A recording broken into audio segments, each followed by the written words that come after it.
आपने कभी सोने की कोशिश की है लेकिन खुद को जागते हुए पाया है? या हो सकता है कि परीक्षा के दौरान आपको उत्तर याद न हो, भले ही आपने कितनी भी कोशिश की हो। ये इस बात की उदाहरण है कि कैसे बहुत अधिक प्रयास करने का परिणाम उल्टा हो सकता है।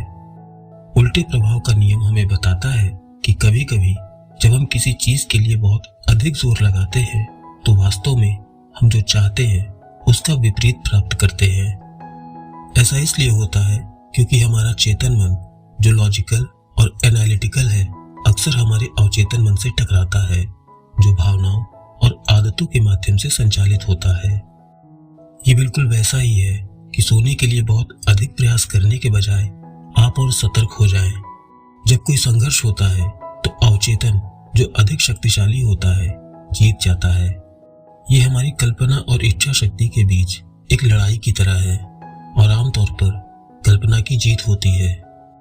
इसे इस तरह सोचें, जब आप कुछ नया सीख रहे हैं, जैसे बाइक चलाना, और आप मैकेनिक्स पर बहुत अधिक ध्यान केंद्रित करते हैं, तो आप लड़खड़ा सकते हैं और संघर्ष कर सकते हैं। लेकिन जब आप यही काम आराम से करते हैं और चीजों को स्वाभाविक रूप से चलने देते हैं, तो आप अधिक आसानी से सवारी करते हैं। चीनी लोग इस कॉन्सेप्ट को वू वेई कहते हैं, जिसका मतलब है न करना। लेकिन ये कुछ न करने के बारे में नहीं है, बल्कि अनावश्यक बल के बिना जीवन के प्रवाह के अनुरूप कार्य करने के बारे में है। तो ये आपके लक्ष्यों और सपनों को प्राप्त करने के लिए क्या करता है? कि आपको पूरी तरह से प्रयास करना बंद कर देना चाहिए? बिल्कुल नहीं। इसका मतलब ये समझना है कि कम प्रयास से कभी कभी बेहतर परिणाम मिल सकते हैं। जरूरी होने पर आपको अभी भी कड़ी मेहनत करनी चाहिए, लेकिन आपको ये भी जानना होगा कि कब पीछे हटना है और चीजों को स्वाभाविक रूप से होने देना है। अपनी महत्वाकांक्षा को धैर्य के साथ संतुलित करना और लगातार लचीला बने रहना महत्वपूर्ण है।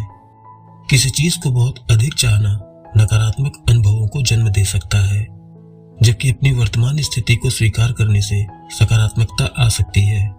दूसरे शब्दों में, चीजें जैसी हैं उनमें ठीक रहने से अक्सर आपको वो खुशी मिल सकती है जिसे आप चाहते हैं। दूसरा पहलू है आकर्षण। बहुत अधिक प्रयास करना या अत्यधिक अकड़ना लोगों को आपसे दूर कर सकता है। कुछ जगह देने या पीछे हटने से वास्तव में दूसरों की दिलचस्पी बढ़ सकती है। किसी विशेष परिणाम पर गहराई से ध्यान केंद्रित करना वर्तमान क्षण के आपके स्वाभाविक अनुभव में हस्तक्षेप कर सकता है।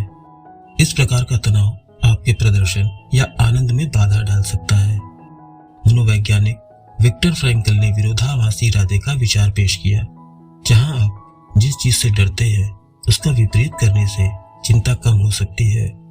संक्षेप में, बहुत अधिक प्रयास करने से आपको हमेशा वो नहीं मिलता जो आप चाहते हैं। प्रयास करने और चीजों को स्वाभाविक रूप से घटित होने देने के बीच संतुलन बनाना आवश्यक है। जब आप कुछ नया सीखते हैं, जैसे बाइक चलाना, तो शुरुआत में प्रयास करना ठीक है, लेकिन एक बार जब आप सीख लें तो आराम करना और चीजों को आगे बढ़ने देना सबसे अच्छा है। यदि आपको ये विचार उपयोगी लगे तो इन्हें अपने मित्रों और प्रियजनों के साथ शेयर करने पर विचार करें। और यदि आपने इसका आनंद लिया तो एक कमेंट छोड़ना बहुत सराहनीय होगा। आपको आगे की शानदार यात्रा की शुभकामनाएं।